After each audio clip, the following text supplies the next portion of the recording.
Olá família do canal, tudo bem? Sejam bem-vindos a mais um vídeo. Pois é, primeiro vídeo do ano de 2021 e tinha que ser, com ele, o melhor de nós, ou seja, o professor Luiz Carlos Molhon, que vai falar sobre clima global e engenharia sustentável. Sim, é uma palestra que o professor Molhon deu no finalzinho de 2020 e que estou mostrando agora para vocês aqui no primeiro vídeo de 2021 do canal, abrindo os caminhos para novos conteúdos. Então, se primeira vez que está aqui no canal, primeira vez que está no vídeo, inscreva-se, mas não deixa de compartilhar depois que assistir bastante esse vídeo.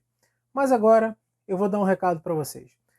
A partir do dia 5 de janeiro, eu estou iniciando as postagens de o quê? De um ciclo de palestras online que eu vou fazer. Fiquem ligados, a partir do dia 5 de janeiro, que vocês vão saber todas as informações dessas palestras online, de um conteúdo que não tem aqui no YouTube. Aí sim, vocês vão ver o que é realmente a ciência climática, os dados e algo que só é apresentado em congressos, algo que só é apresentado em simpósios, coisas que vocês não vão ter acesso, até porque às vezes os simpósios não são na área de vocês. Mas eu estou trazendo isso para a internet, tá certo? Então, gente, fiquem ligados e agora fiquem com o professor Molhon. Muito obrigado, até a próxima.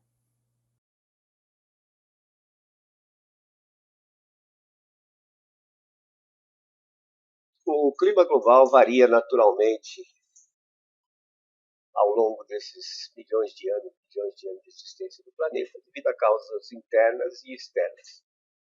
O planeta passou por 9 glaciações no último milhão de anos, segundo os geólogos. Cada glaciação dura em média 100 mil anos e são interrompidas por períodos mais quentes, os interglaciais, que duram cerca de 10 mil anos. Portanto, 9 glaciações vezes 100 mil anos cada uma dá 900 mil anos, e em 1 milhão representa 90% do tempo a Terra teve um clima mais frio do que o atual interglacial, o Holoceno.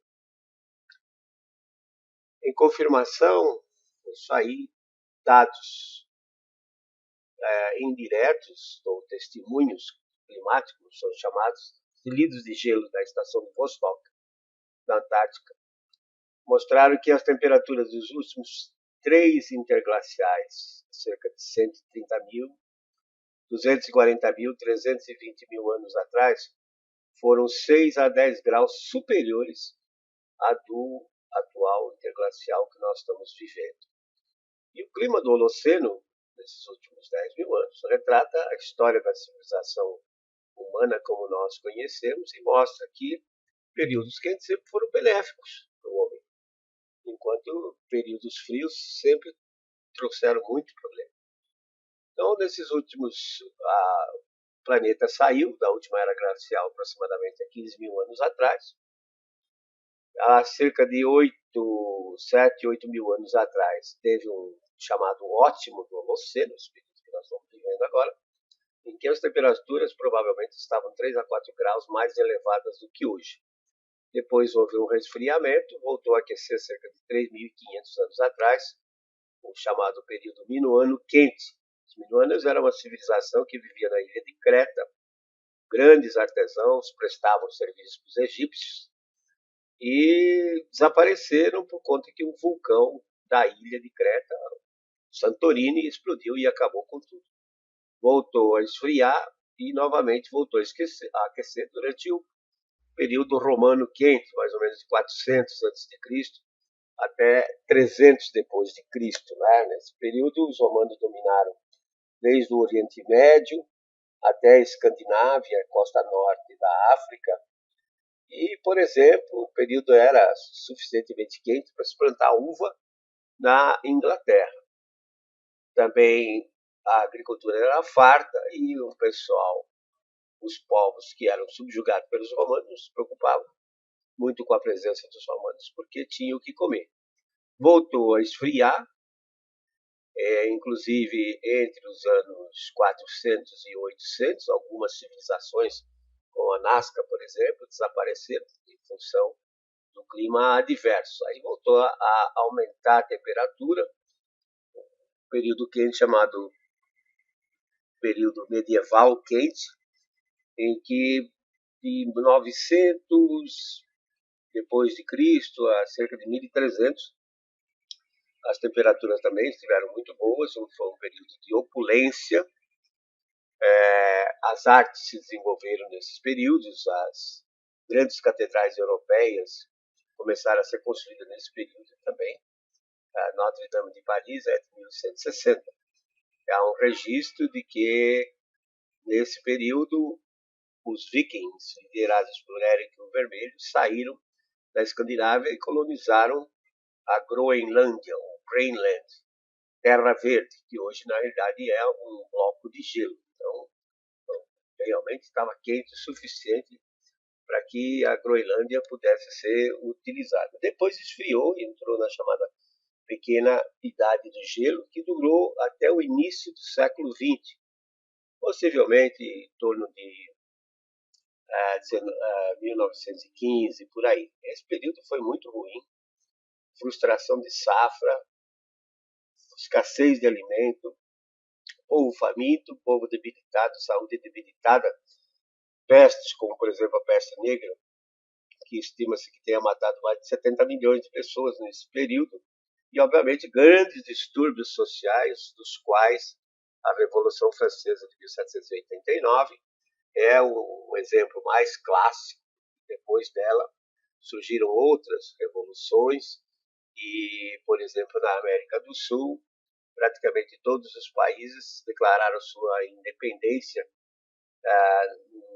no início do século XIX, nos anos 1800. O Brasil é que ficou um pouco atrasado, foi em 1822. Mas note que, então, a curva verde mostra claramente que já passamos pelo ponto mais quente desse nosso interglacial, o Holoceno, e indubitavelmente estamos indo para um resfriamento. É possível que a gente já esteja dentro de uma nova era glacial. Porém, não precisa perder o sono por causa disso, porque na realidade o pico dessa nova era glacial vai ocorrer daqui a 100 mil anos. Né? Pode ficar tranquilo.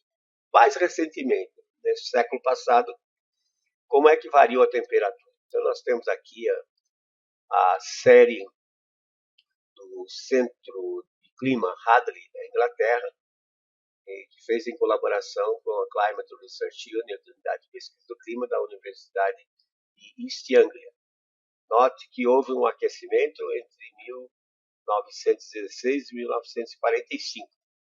Esse aquecimento é difícil dizer que foi por causa do CO2, né?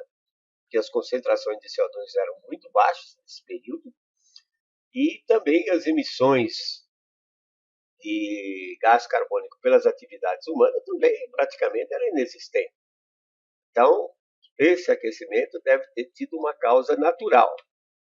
E, na verdade, foi a atividade solar. Esse gráfico que vocês estão vendo são dados do Observatório de Zurique, na Alemanha, dados de atividade solar, nesse caso aqui, o chamado ciclo de manchas solares. São ciclos de aproximadamente 11 anos, em que saem de 0 manchas na superfície do Sol, atinge um máximo de 4 anos e depois leva 7 anos decaindo de novo para 0. Note que esses picos são irregulares, mas fica muito claro que no início do século XX, entre os anos 1900 até 1960 praticamente, foi a maior atividade registrada durante esse período desde 1749. E, obviamente, também pelo Sol estar muito ativo nesse período, é provável que a cobertura de nuvens tenha se reduzido de tal forma que entrou mais radiação solar e aqueceu o sistema, como nós vemos. Há registros nos Estados Unidos, na Austrália, que a década de 30 foi a que apresentou temperaturas mais elevadas nesses últimos 130 anos. Então, realmente, esse período foi um período quente, mas não pode ser explicado em função da concentração de CO2 na atmosfera. Posteriormente, houve uma redução na temperatura média global, conforme a gente pode ver aí, entre 1946 e 1975. E é curioso, porque exatamente depois da guerra, em que os aliados tomaram as indústrias dos países do eixo, Alemanha, Itália e Japão, começou a ser uma globalização da industrialização. A industrialização começou a se acelerar, precisou gerar mais energia elétrica e, claro, com termoelétricas. Então, houve um aumento nas emissões de CO2 nesse período, no entanto, a temperatura caiu. E, aliás, por coincidência, eu estava fazendo meu doutorado na Universidade de Wisconsin, em Madison, nos Estados Unidos, no início da década de 70, e os invernos eram bastante frios. Eu cheguei a pegar 35 graus abaixo de zero. E o que a mídia então dizia desse período?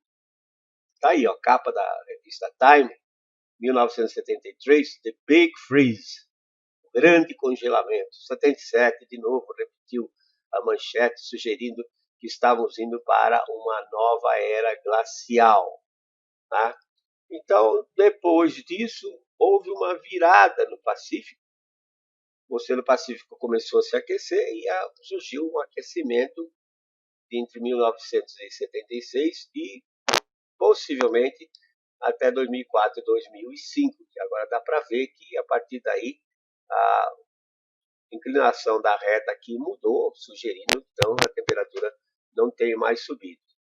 Esse período agora é que o IPCC, o Painel Intergovernamental de Mudanças Climáticas, que é um organismo da ONU, que foi criado para mostrar que o homem tem influência no clima. Não foi criado para analisar a variabilidade natural do clima. Ele foi criado para mostrar que o homem, através das emissões de CO2, tem impacto no clima. Esse período é que estão dizendo que foi aquecido por conta do aumento da concentração de CO2 das emissões. Mas será que foi? E nós temos possíveis causas que esse aquecimento possa ter sido natural. Isso mesmo.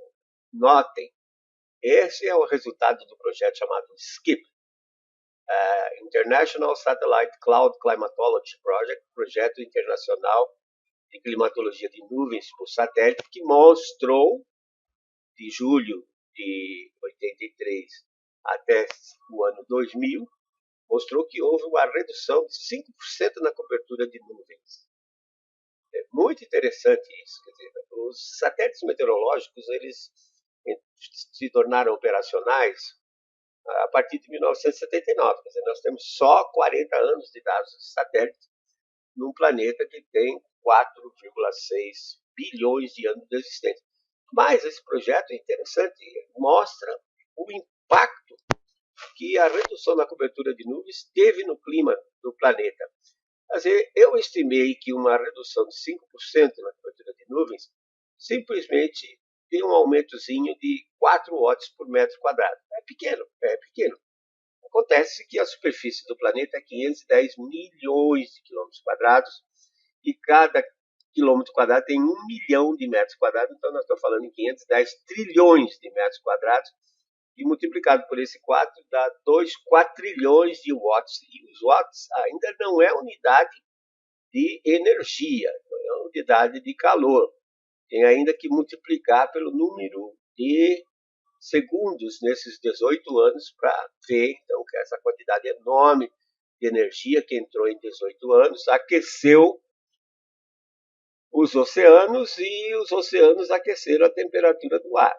Você vive num planeta com 71% de cobertura de oceanos. Se os oceanos aquecerem, o ar em contato com a água um pouco mais aquecida vai se aquecendo.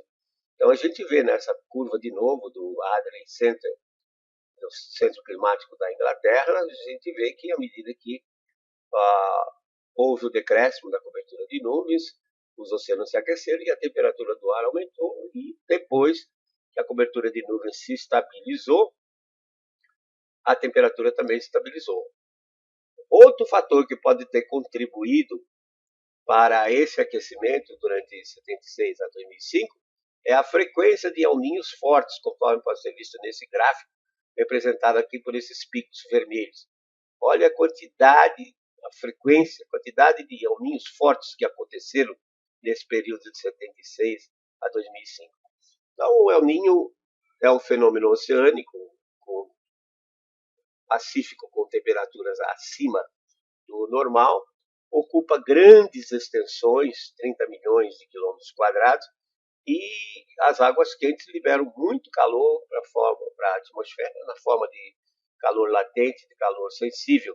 E o resultado pode se ver aqui, por exemplo, com os dados do satélite, sensor de micro-ondas, né, que mostra que no El Niño de 97 e 98 houve um aumento de 0,74 graus centígrados acima da média.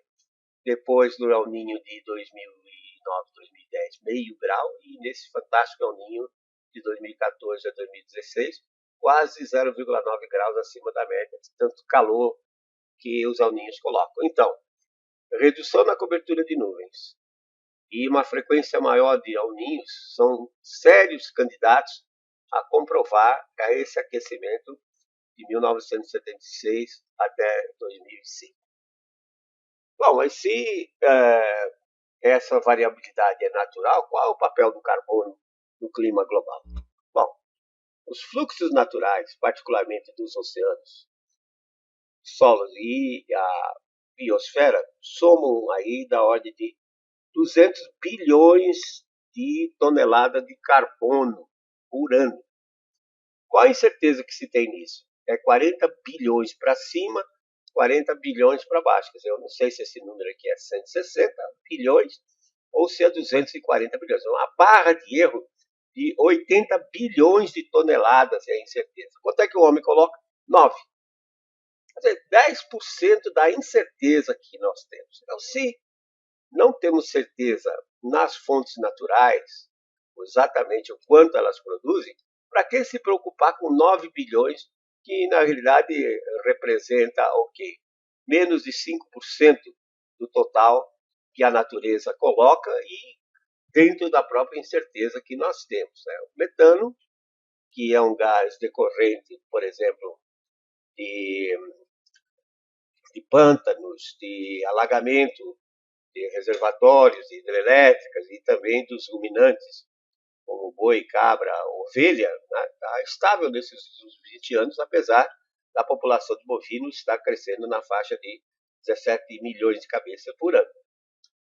Então, o que o IPCC diz? Diz que se aumentarmos a emissão de gás carbônico e de metano, isso aí vai intensificar o efeito estufa. Como é que o IPCC define o efeito estufa? Define em um paralelo, né, analogia com uma casa de vegetação, uma estufa de plantas. Né? A estufa de plantas é feita de vidro, o vidro, a radiação solar de pequeno comprimento de onda visível, infravermelho próximo, passa pelo vidro, aquece o interior da estufa de plantas.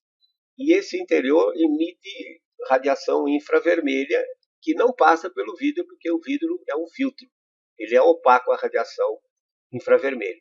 Então, com isso, as pessoas acreditavam que as temperaturas dentro da casa de vegetação eram mais elevadas do que fora, por conta desse aprisionamento da radiação infravermelha pelo vidro. Só que esse conceito é falso.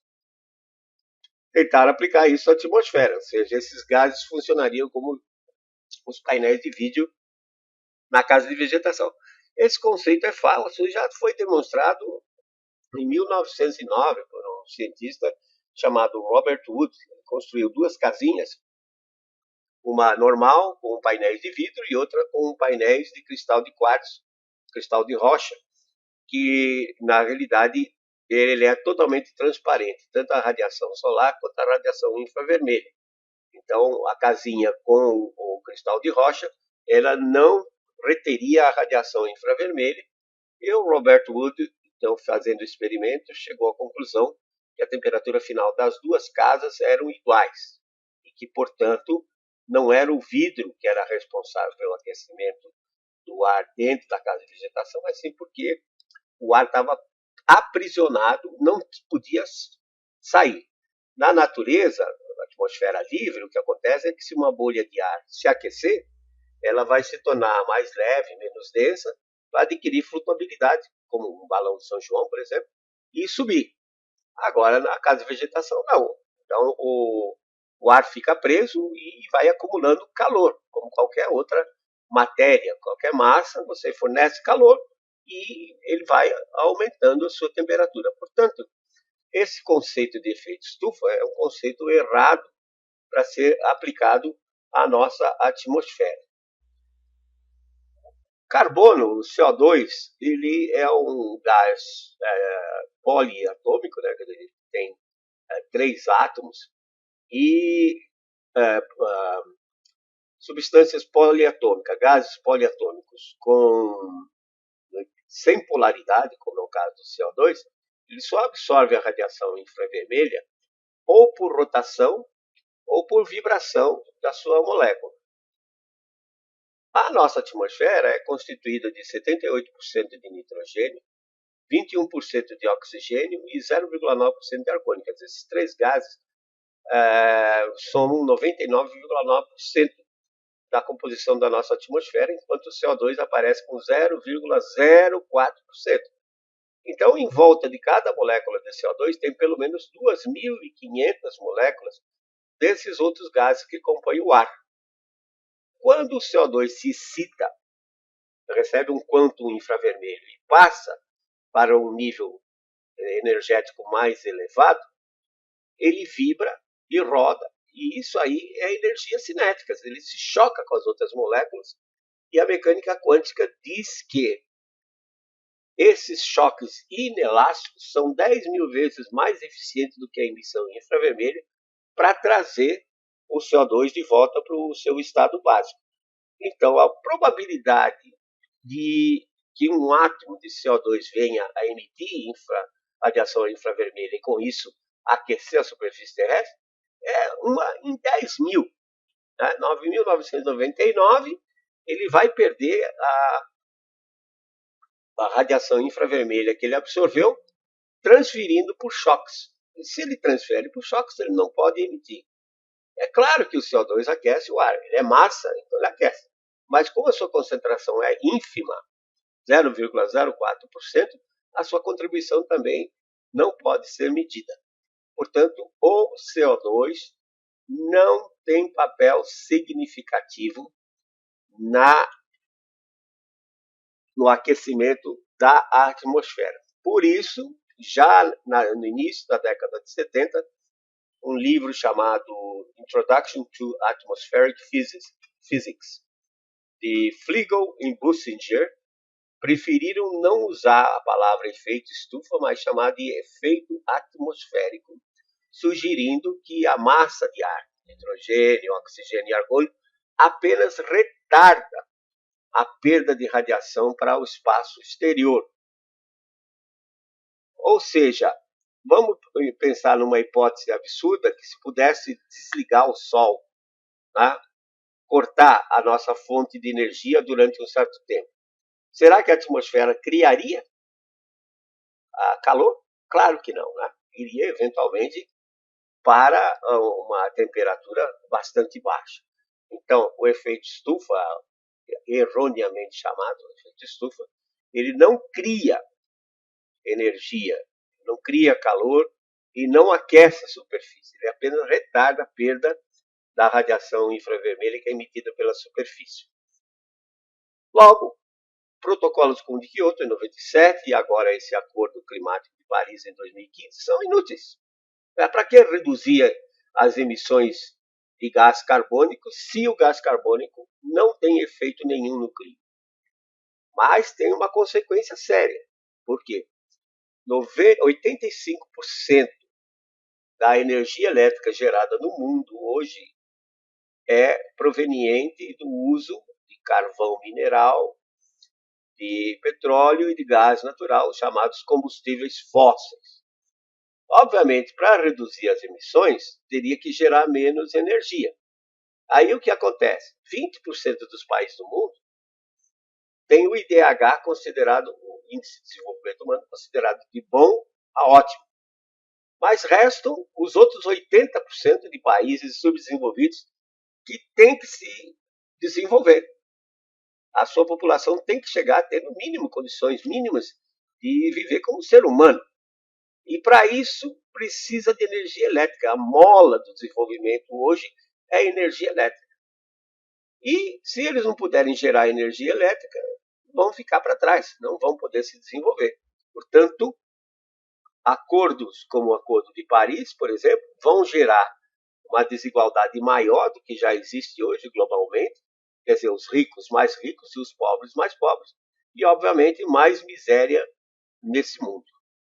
E há uma grande hipocrisia atrás disso. Vamos pegar o caso da Alemanha, por exemplo, que investiu muito dinheiro na chamada Energiewende, que foi uma transição energética para fontes renováveis, como solar e eólica. A Alemanha acabou de construir 23 termoelétricas a carvão. Você vê aqui no mapinha. E essas 4 torrezinhas marrons, das 23, 4 delas são com lignito, que é um carvão que tem uma quantidade, uma concentração de enxofre tão grande que se torna altamente prejudicial para a saúde e para o meio ambiente, porque na hora que ele queima, ele libera SO2, S de sulfur, enxofre. SO2 e o SO2 combinam com a umidade do ar e forma gotículas de H2SO4. Já ouviram falar H2SO4? Exatamente. Ácido sulfúrico. Então gera chuva ácida, gera uma destruição ambiental e, obviamente, é ótimo para o pulmão humano, né? Porque se o cara respira ácido sulfúrico, ele vai acabar com o pulmão dele e, acabando com o pulmão, ele jamais vai ter problemas pulmonares, né? Ótimo. Pois bem, 12 gigawatts de potência são essas 23 novas termoelétricas. Ou seja, uma Itaipu e meia. Por que eu digo isso? Itaipu é a maior hidrelétrica do planeta em termos de geração de energia. Ela tem 20 turbinas de 700 megawatts cada uma. Então, a potência instalada em Itaipu é 14 gigawatts. Mas o Rio Paraná só tem água para rodar 55, 56% do tempo. Portanto, espera-se de Itaipu aí da ordem de 8 gigawatts de potência, dos quais 4 é do Paraguai e 4 é nosso. Pois bem, a Alemanha construiu 12, uma Itaipu e meia. Aí vocês se perguntam, para que um país de 340 mil quilômetros quadrados, de 82 milhões de pessoas, quer tanta energia assim? E a resposta é clara, é para manter a sua liderança na comunidade europeia e para que essa população viva bem. Tá? E o Japão? Depois de Fukushima, o acidente em Fukushima, desativou a maior parte das usinas nucleares. Está vivendo como? Importando carvão da Austrália e usando termoelétrica. Então, eles podem emitir mais. Nós não podemos, né? Então, você vê aí a hipocrisia que existe nesse mundo. Bom, quais são as consequências que aparecem na mídia, ou que é falada pelo IPCC, do aquecimento global? Uma das coisas que se fala é o derretimento do Ártico. Mas será que esse derretimento é, de fato, causado pelo aumento de CO2 na atmosfera? Veja que imagem linda do satélite Terra, o sensor MODIS. Mostra a corrente do Golfo, esse vermelho, água quente sendo transportada em direção ao Ártico. Essa corrente atravessa o Atlântico, vira a chamada corrente do Atlântico Norte, que vai banhar a Irlanda, a Inglaterra e a Noruega e faz com que esses países tenham um clima muito mais ameno do que na mesma latitude, no outro lado, no Canadá. Aqui, dificilmente, na Inglaterra, a temperatura no inverno chega a 10 graus negativo, mas aqui na Terra Nova chega a 50 negativos, normalmente no inverno. Então, vocês veem que o transporte de calor feito por essa corrente marinha é fundamental para a existência desses países aqui. Essa água quente, mais aquecida, há períodos então que transporta mais calor, e a água é um pouco mais quente. Como o gelo no Ártico é flutuante, vocês sabem que no iceberg, 10% está fora, a chamada ponta do iceberg, e 90% está dentro. Então, se a água quente derreter parcialmente a parte submersa, já não é mais 90%, é 87%, 85%, isso vai desestruturar o iceberg e ele desmorona. Veja, o gelo não está derretendo. O iceberg está desmoronando por conta que da parte submersa foi derretida. E vejam ali o gelo aqui na encosta dessa montanha, a neve não está derretendo. Então as temperaturas estão baixas. Então o que acontece é que, na realidade, a água estava mais quente. E nada como dados. Contra dados não existe argumento nenhum. Existe um sistema de boias chamado ARGO, A-R-G-O. São boias inteligentes. Elas são lançadas, elas afundam até 2.000 metros de profundidade no oceano, se deslocam com as correntes marinhas durante 10 dias e no 10º dia elas mudam sua estrutura e adquirem flutuabilidade e começam a subir. E à medida que vai subindo até chegar à superfície, ela vai fazendo o perfil de temperatura e de salinidade ao longo desses 2.000 metros de espessura.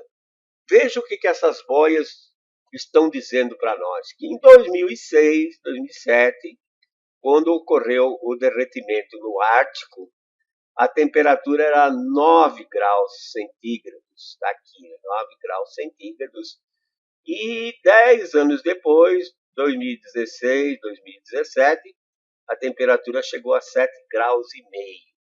Então mostra que nesse período aqui, a corrente do Golfo, a corrente norte do Atlântico, isso aqui é uma seção ao longo da latitude 59, como nós vimos, né? E entre o Canadá e a Escandinávia, e para uma camada de 800 metros de espessura. Então mostra claramente que a corrente do Golfo e a corrente do Atlântico Norte estava levando para o Ártico águas que estavam 1,5 grau mais elevadas do que agora 10 anos depois. Então essa é a causa do derretimento, não tem nada a ver com o aquecimento global. E não é a primeira vez que acontece, né? Olha isso aqui. Novembro de 1922, uma revista chamada Monthly Weather Review, que é uma revista da Sociedade Americana de Meteorologia, American Meteorological Society, que ainda existe. Ela reportava que o Departamento do Comércio enviou uma expedição oceanográfica ao Ártico para saber por que o gelo estava derretendo, chefiada pelo Dr. Adolf Hoyle. Tá? Foi em agosto de 1922. O que revelou? Revelou que as águas chegou então até próximo do polo, a 81 graus de latitude norte, e revelou as sondagens até 3.100 metros de profundidade, que foi o que eles fizeram, revelou que as águas estavam mais quentes do que o normal. Ele diz aqui, ó, a Gulf Stream, quer dizer, a corrente do Golfo estava muito quente. E isso aí que foi a causa do derretimento em 1922. Qual era a concentração de CO2 em 1922? Quanto CO2 era emitido pelas atividades humanas em 1922? Que houve esse derretimento. Então, são ciclos naturais em que a corrente do Golfo leva mais calor e derrete o gelo flutuante. Outro terrorismo é que o aquecimento vai provocar aumento do nível do mar. Quem mora em Itanhaém, por exemplo, tá? Tem que ficar preocupado com isso. Será? Olha aqui a visão do History Channel de que vai ser Manhattan quando o nível do mar subir pelo que o Al Gore disse que ia subir. Tá? Vocês estão vendo aqueles táxis amarelos que são característicos de Manhattan, lá em Nova York? Não estão vendo, né? Não é porque a foto não está bonita, ela está bonita. O problema é que esses táxis amarelos tiveram que ser convertidos em Yellow Submarines, submarinos amarelos, para poder chegar até os edifícios. Olha como ficaria o Flamengo, no Rio de Janeiro, e a Catedral, a Candelária, tá? Então, o Al Gore, no documentário aquele Verdade Inconveniente, que foi inclusive ganhou o Oscar, depois o Al Gore e o IPCC ganharam o Prêmio Nobel da Paz em 2007, o Al Gore disse que o nível do mar ia subir de 20 pés, 6 metros. Em 2007, no relatório do IPCC, o relatório 4, o IPCC foi mais modesto. Não, só vai subir 59 centímetros. Mas, alguns anos depois, no relatório 5, em 2013, o IPCC volta com toda a carga e diz assim, vai subir 98 centímetros. Aí eu fiquei pensando, caramba, por que não arredonda logo para 1 metro, dada a incerteza que nós temos? Não pode, porque 1 metro é chute, 98 é um cálculo preciso. Meus caros, medir nível de mar nesse planeta é missão impossível. Existe movimento de placas tectônicas, isostasia, quer dizer, a superfície da Terra é como se fosse assim, moldável, né? Então, há mudança da superfície, tsunamis, ventos, ondas oceânicas e o ciclo lunar.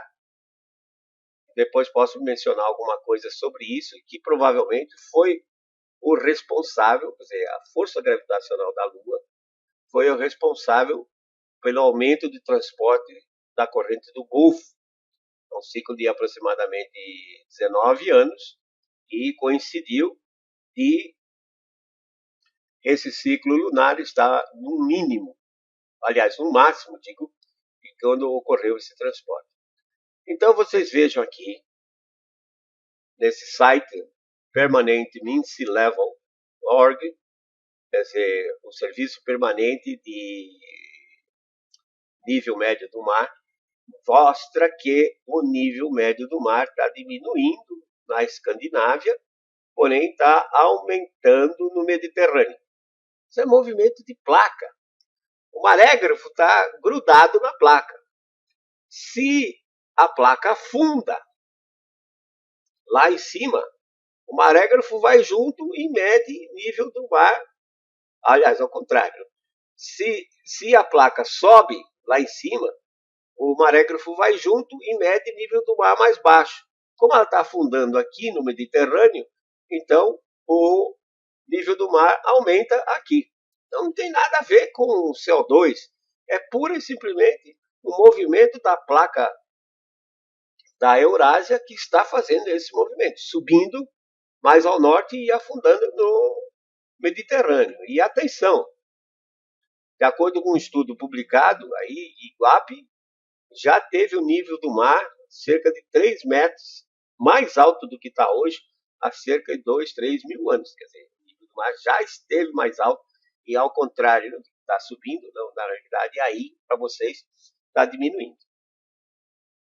Outro terrorismo é dizer que os eventos catastróficos, furacões, tornados, tempestades severas vão aumentar. Não existe evidência disso aí, absolutamente nenhuma. O que eu fiz foi o seguinte, eu peguei os dados daí. Então, em Itanhaém, temos dados desde 1938 de chuva. Aí dividi as chuvas em classes. Chuvas, por exemplo, aqui o 99,9 representa totais diários entre 50 milímetros e 99,9. Tá? Então a gente nota que nesse período de 46 a 75, que foi aquele período frio, tá? Houve um resfriamento global, e compara com o período mais recente, de 76 a 2005, que é um período quente, e vocês vejam que estatisticamente não há diferença no percentual, em torno de 28%, né? No período passado, frio, e, aliás, 28% agora, 28% e 29%, então praticamente não há diferença nenhuma. Segunda classe predominante, né? com 17,6%, 18%, é a classe de chuva entre 20 e 29,9%. Esses dados são muito importantes para você desenhar as coisas em engenharia. Por exemplo, galerias pluviais, e também se preocupar com o problema das encostas, dos deslizamentos, contenção de encostas. Esses dados são muito importantes e mostram que, na realidade, existe sim chance de se ter chuvas superiores a 250 milímetros, que não é nada raro. Aconteceu praticamente 1% nesse ano.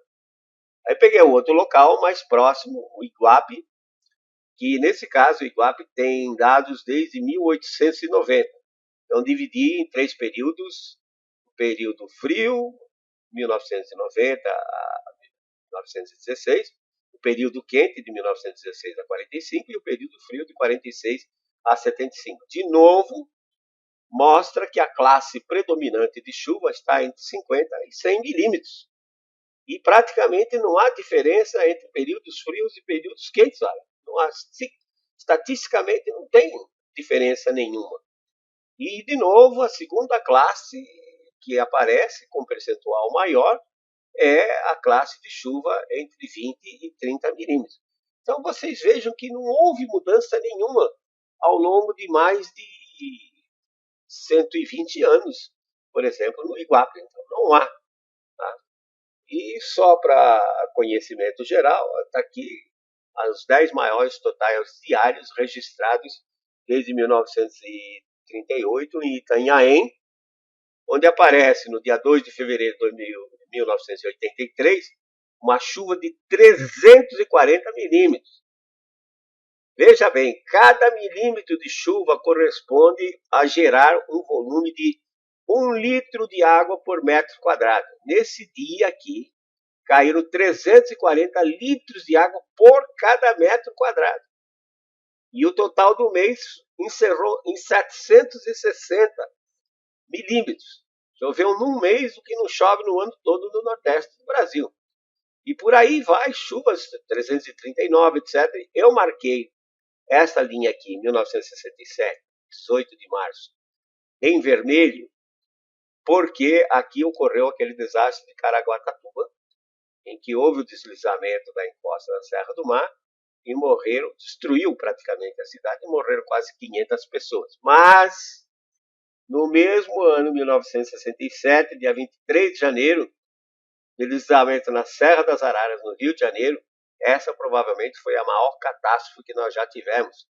Estima-se que tenham morrido 1.700 pessoas, há quem diga mais. E lembrar que essas coisas acontecem com clima frio, clima quente.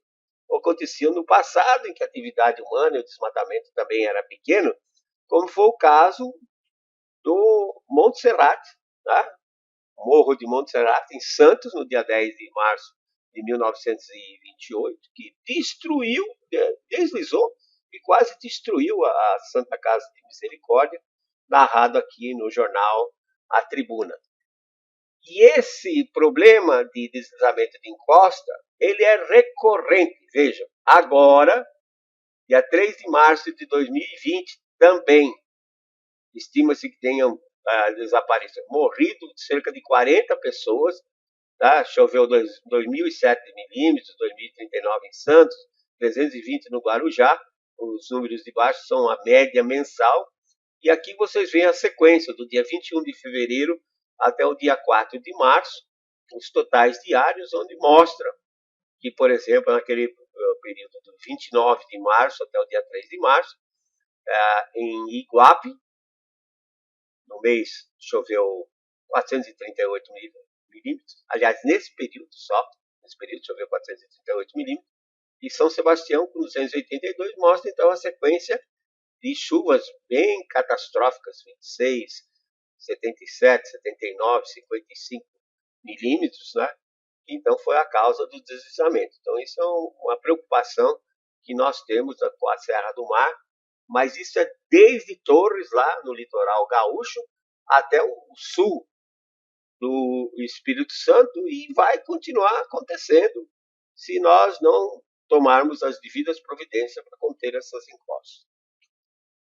Bom, É esse terrorismo climático todo, de aumento de nível do mar, derretimento do gelo, fenômenos catastróficos, sai de onde? Sai de simulações feitas com modelo de clima. Modelo de clima global. O que é um modelo de clima global? O modelo de clima global é um programa de computador, um código de computador, alguns muito complexos, como por exemplo o modelo da NASA, tem mais de 1.500, 1,5 milhão de linhas de instrução e precisa de um supercomputador para resolver isso. O problema com esses modelos, não quero entrar muito em detalhe, mas é dizer o seguinte: primeiro, eles não reproduzem o clima passado. Se ele não reproduz o clima passado, qual é a confiança que eu tenho na projeção que esses modelos estão fazendo para 2050, 2100? Nenhuma. Outro problema. Para nós, aqui na região tropical, chuva é o mais importante, a mais importante das variáveis. O ciclo hidrológico é muito maltratado nesses modelos e vou explicar por quê. O modelo não sabe fazer nuvem crescer, o modelo não sabe produzir chuva, entre outras coisas, porque a grade de um modelo de clima global é um verdadeiro filtro, ela elimina todos os fenômenos cuja escala espacial seja inferior ao tamanho da grade.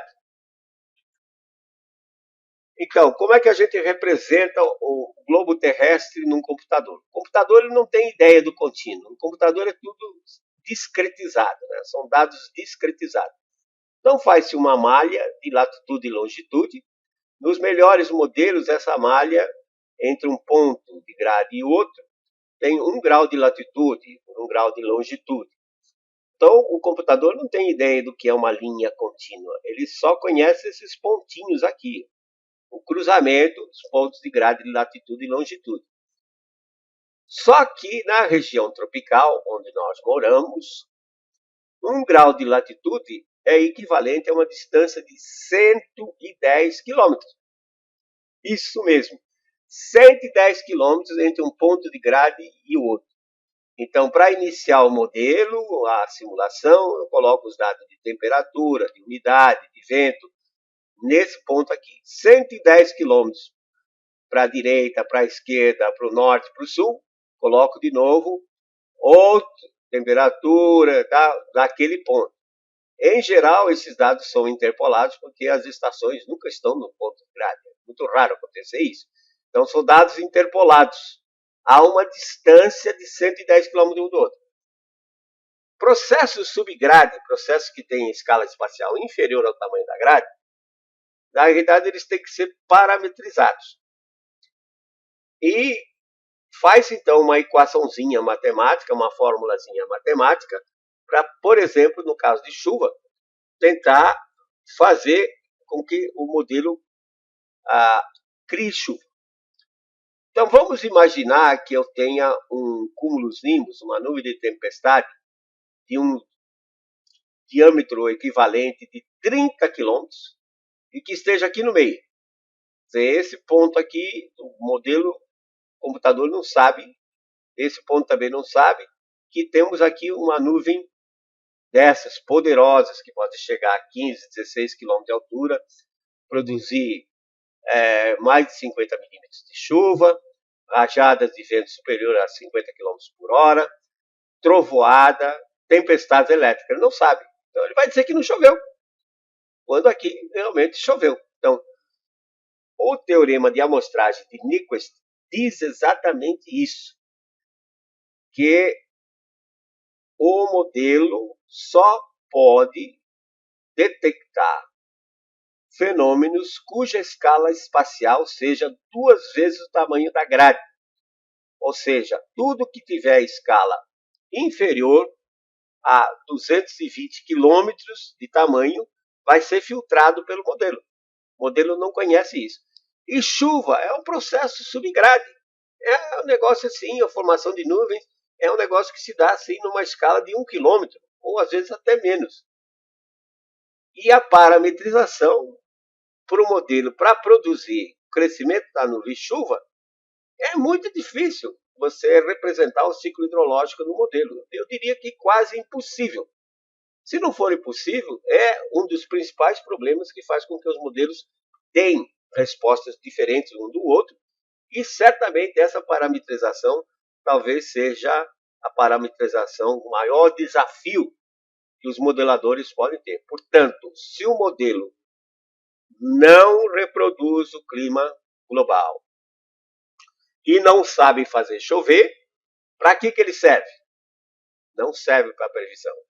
Na maior parte, a gente poderia ser assim bonzinho e dizer, o modelo serve para testar a hipótese e não para prever o clima futuro. Veja o que aconteceu. Eu peguei o modelo do JFDL, quer dizer, o Laboratório de Fluidodinâmica e Geofísica da Universidade de Princeton, em New Jersey, Estados Unidos, e esse pessoal tem muita experiência, faz 55 anos que eles trabalham com modelagem. Então aqui o modelo do GFDL, com dados de outubro de 2018 para prever março de 2019. Olha o que aconteceu, o modelo colocou praticamente seca em março em praticamente todo o país. Então, quando ele disse que ia reduzir a chuva, as observações aqui do lado direito mostram que houve excesso de chuva na costa norte do Brasil, onde o modelo dizia que ia ter chuvas torrenciais no norte do Amapá e Suriname, na realidade foi seco. Chuva no Rio Grande do Sul, na realidade foi seco, e vocês veem que a distribuição, vários núcleos de chuva forte acima da média, espalhados pelo interior do país. Então você vê que o modelo não conseguiu prever 6 meses na frente. Aliás, nenhum modelo de circulação geral de clima global consegue prever além de 2 dias. Primeiro dia, 24 horas, é razoavelmente confiável. Segundo dia, 48 horas, razoável. A partir do quinto dia, o computador vai integrando e os cálculos vão sendo feitos e o erro vai aumentando de tal forma que o ruído que se tem após 5 dias é maior do que, na realidade, o sinal, maior do que a informação.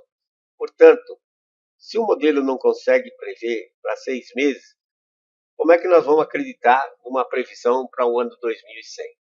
Aí o IPCC, toda vez que ele vai fazer um relatório, ele faz um projeto chamado Intercomparação de Modelos Acoplados. O que é um modelo acoplado? É um modelo que tem atmosfera e tem oceano. Em 2013, por relatório AR5, houve o CEMIP6. O resultado do CEMIP6 está aqui, usando a partir de 79, e os desvios de temperatura que o modelo vai gerar. É essa cor de laranja aqui. Tá? Nota, então, que se eu pegar essa linha tracejada e extrapolar de 2020 para 2100, onde espera-se que tenha o dobro de CO2, hoje nós temos 400 ppm na atmosfera, espera-se 800, e num cenário catastrófico, 1.200 ppm de CO2 no ano 2100. Se eu extrapolar essa linha, vai dar um aumento na temperatura média global de 4,8 graus centígrados. Isso tornaria inviável, por exemplo, o agronegócio no Brasil Central, no Brasil Norte, e talvez até pudesse plantar café no Rio Grande do Sul. Agora, para o próximo relatório, portanto, o ano passado, foi feito o CEMIP6. E a gente esperava que o CEMIP6 tivesse resultados mais coerentes. Engano. O resultado do CEMIP6 está aqui, nessa curva vermelha, e a extrapolação dessa reta tracejada para o ano 2100, com o dobro de CO2, vai dar 5,6 graus. Quer dizer, a situação piorou. Tá?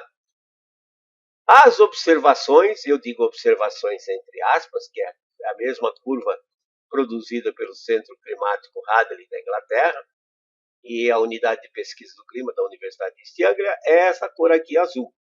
Digo observações entre aspas, porque nós temos conhecimento, sabemos de um escândalo chamado Climate Gate, em que esses dados foram manipulados para esconder, por exemplo, aquele declínio de temperatura entre 1946 e 1975.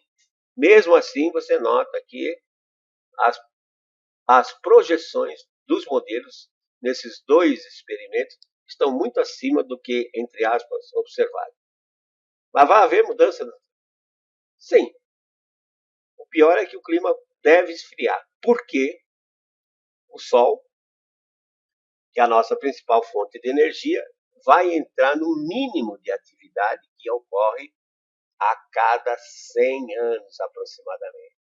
Nós já falamos sobre o ciclo de manchas, que são 11 anos, 4 subindo, aumentando o número de manchas, 7 decrescendo, dá um total de 11, e você nota que esses picos são irregulares.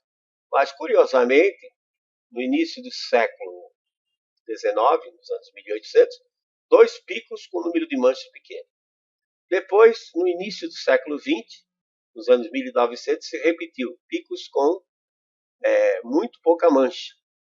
Então, parece haver um ciclo de aproximadamente 100 anos do Sol, chamado ciclo de Gleisberg. E os físicos solares estão dizendo que esse próximo ciclo, 25, nessa série do Observatório de Zurich, que começou em 1749, o 25, que já começou, já foi confirmado pela NASA, que o ciclo 25 já começou, o ciclo de manchas. Ele vai durar de 2020 até 2030. Muito baixa atividade, com atividade inferior ao que ele chamado mínimo de Dalton há 200 anos atrás. E como eles aparecem aos pares, é bem provável que o ciclo 26, entre 2031 e 2041, também seja com um ciclo de baixa atividade. Mas aí, vai reduzir a radiação solar? As plantas vão fazer menos fotossíntese? Não tem nada a ver isso. O efeito é indireto. O que se sabe é que quando o Sol está no mínimo, o seu campo magnético se enfraquece e permite a entrada de partículas de alta energia, erroneamente chamadas raios cósmicos galácticos. Essas partículas de alta energia são produzidas pela explosão das estrelas supernovas. Quando o campo magnético solar enfraquece, entra mais dessas partículas, elas ionizam as moléculas dos gases como nitrogênio ou oxigênio, e, de acordo com a teoria de Henrik Svensmark, elas formam mais nuvens baixas. E, como nós já vimos anteriormente, se reduzir a cobertura de nuvens, entra mais radiação, porém, se aumentar a cobertura de nuvens, o que vai acontecer? Vai diminuir a entrada de radiação solar no planeta. Portanto, o efeito é indireto, porque aumentando a cobertura de nuvens, a radiação solar vem do espaço exterior, bate no topo da nuvem e volta para o espaço. E entrando menos radiação solar, os oceanos, particularmente o Pacífico, vão se esfriar. Como mencionei, a Terra é constituída de 71% de oceanos e 29% de continentes. Vocês vejam que o Pacífico sozinho ocupa 35% da superfície terrestre. Quer dizer, o Pacífico sozinho é maior do que todos os continentes juntos. Então, se os oceanos se esfriarem, o clima vai esfriar, porque o principal fenômeno físico para o processo físico, para aquecimento da atmosfera, é condução de calor. O ar em contato com a superfície aquecida pelo Sol se aquece, depois ele sobe e, por convecção, transporte de calor com transporte de massa, ele vai distribuir esse calor para outras localidades, inclusive na vertical. Então, notem, vamos pegar o Pacífico. O Pacífico é um grande comandante, com 35% da superfície terrestre. O Pacífico é um grande comandante do clima global. Note que o Pacífico se aqueceu de 1916 a 1945, se resfriou de 46 a 75, voltou a se aquecer de 76 a 2005. Parece haver um ciclo, não ser um ciclo que chamaram de oscilação decadal do Pacífico, de 50 a 60 anos, que passa 25, 30 anos aquecendo, 25, 30 anos esfriando. Como é que se comporta a temperatura do globo? Por coincidência, então aqui está o El Niño de 2015, 2016, e há uma tendência de resfriamento agora. Então, a mesma curvinha do Centro Hadley de Clima lá na Inglaterra mostra que no período que o Pacífico se aqueceu, 1916 a 45, a temperatura global, representada pelo traço verde, aumentou. Quando o Pacífico se esfriou, houve um decréscimo na temperatura global. Pacífico voltou novamente a se aquecer entre 76 e 2005 e a temperatura voltou a subir. É esse aquecimento que estão dizendo que é culpa do homem. E agora parece que o Pacífico está se esfriando e parece que está havendo então uma inversão. A temperatura não está crescendo como antes, ou praticamente não cresceu nesses últimos 20 anos. Então o que eu fiz é o seguinte, peguei os dados de temperatura da superfície dos mares, do planeta todo, estão disponíveis na internet. De 1999 a 2018, fiz a média e subtraí a média daquele período mais quente, de 76 a 98. E olha o que encontrei. Já resfriamento nesses últimos 20 anos, na costa das Américas, e a parte fria, relativamente mais fria, se estendendo já praticamente até a linha da data. Quer dizer, uma boa parte do Pacífico já está se esfriando, e se a teoria do Henry Svenmark estiver correta, o Sol entrando agora no mínimo de atividade nesses próximos 20 anos, daqui até 2040, deve aumentar a nebulosidade, entra menos radiação, os oceanos vão paulatinamente se esfriar e o clima da Terra então vai para um resfriamento global e não para um aquecimento como previu o IPCC em seus relatórios. Só quero chamar a atenção como há muitas vezes os pesquisadores apresentam os gráficos. Tome cuidado com a escala do gráfico. Isso aqui é aquela mesma curvinha da temperatura média global, os desvios da temperatura média global, do centro Hadley. Então, se eu apresentar desse jeito, com a escala vertical expandida, o que acontece? A impressão visual que você tem é que o aquecimento foi enorme, foi absurdo, mas só foi aqui da ordem de 1 grau. Olha a mesma curva, agora com o contrário, a escala, o eixo horizontal expandido. Aí não impressiona tanto, variou aí em torno do zero, não é muita coisa. Se eu plotar na escala de um termômetro residencial, desses que a gente pendura na parede, pegando a temperatura média do planeta Terra em torno de 15 graus, olha o que acontece, né? Praticamente essa mesma curva aqui fica assim, ó. Você quase não vê a variaçãozinha que ocorre nela, né? Então, torna-se até difícil você, olhando para o seu termômetro, saber se é 15 graus, se é 16 graus, ou essa marquinha vermelha, se é 20 graus. Imagine, então, a variação ao longo de 100 anos, 150 anos. Veja que fantástico é esse planeta, a estabilidade desse clima, que em 150 anos variou menos do que 1 grau ao longo desse tempo todo. Realmente é fantástico. Né? Parece que o planeta tem assim um termostato que se regula. Então tome cuidado quando forem apresentar os gráficos. Isso vale não só para estudantes, como vale também para os profissionais. Tá? Em resumo, o clima varia por causas naturais, eventos extremos, com chuvas fortes sempre ocorreram, como vocês viram, em 1928, com o clima frio, clima quente. O que nós temos que fazer é planejar melhor e nos adaptar, uma vez que a população está crescendo e ocupa mais o espaço geográfico. Aquecimento global antropogênico é uma mentira.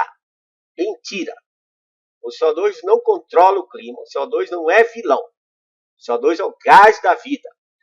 Planta faz fotossíntese com CO2. Então, quanto mais CO2 tiver na atmosfera, maior é a produtividade das plantas. E os cultivadores de flores, por exemplo, como em Olambra, São Paulo, eles sabem disso. Eles usam dentro das estufas das plantas, eles usam 1.200 ppm de CO2, 3 vezes mais do que existe na atmosfera. Por quê? Porque a planta cresce mais rápido, cresce mais sadia, porque tem mais alimento. CO2 é comida de planta. E reduzir as emissões de CO2 não vai levar a nada, porque o CO2, como já foi dito, não controla o clima global. Então, coisas como o Acordo de Paris 2015, na realidade é inútil. Só vai privilegiar os países que já se desenvolveram e que estão bem. Então, eu particularmente, desculpe dizer, dou a quem doer. Eu acho o Acordo de Paris um instrumento de neocolonialismo. Isso é, para fazer com que os países continuem sendo desenvolvidos, subdesenvolvidos e continuem servindo aos países desenvolvidos. Isso é um instrumento de neocolonialismo. Vai evitar, ou pelo menos obstruir, o desenvolvimento desses 160 países que precisam, sua população precisa ter uma vida melhor.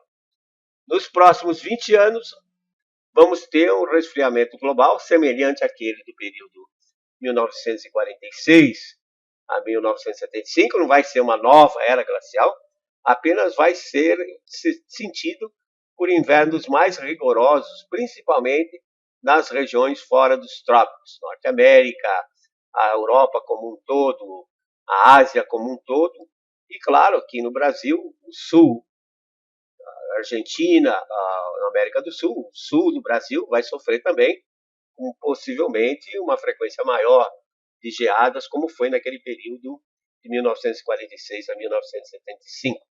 E é claro, isso vai paulativamente, os invernos vão se tornando rigorosos devagarinho, tá? Ao longo do tempo, porque os oceanos ainda têm muito calor armazenado e, obviamente, vai demorar tempo para perder esse calor. Mas os invernos vão estar se tornando mais rigorosos lá pelo final desse período aqui. E os ecologistas de plantão, ou os ambientalistas doutrinados, eles confundem aquecimento global, ou seja, agora eufemisticamente chamado de mudanças climáticas, quando não está havendo aquecimento, então tem que dizer que é mudanças climáticas. Só que o IPCC, mudança climática, é só para cima. Para mim, a temperatura pode subir, como pode cair, mas para o IPCC, a mudança climática é só para cima. Então, esses ambientalistas doutrinados, que não entendem nada de clima, ficam confundindo mudança climática com conservação ambiental. A conservação ambiental não tem discussão, ela é uma necessidade para a sobrevivência da espécie humana, mas isso é independente. Se o clima se aquecer, como quer o Al Gore e o IPCC, tem que conservar. Se o clima se resfriar, como eu acho que vai acontecer nesses próximos 20 anos, pelo menos, também tem que conservar. E atenção, nesse caso particular, em que há necessidade de um desenvolvimento socioeconômico para trazer o ser humano a um nível adequado, pelo menos adequado, tá, de desenvolvimento, entra um engenheiro. Então, a missão do engenheiro, do arquiteto, não é arranjar problema, não é ser contra o desenvolvimento. A missão é exatamente encontrar soluções para resolver esses possíveis problemas que venham a ocorrer devido ao desenvolvimento, devido ao aumento populacional, que é inevitável.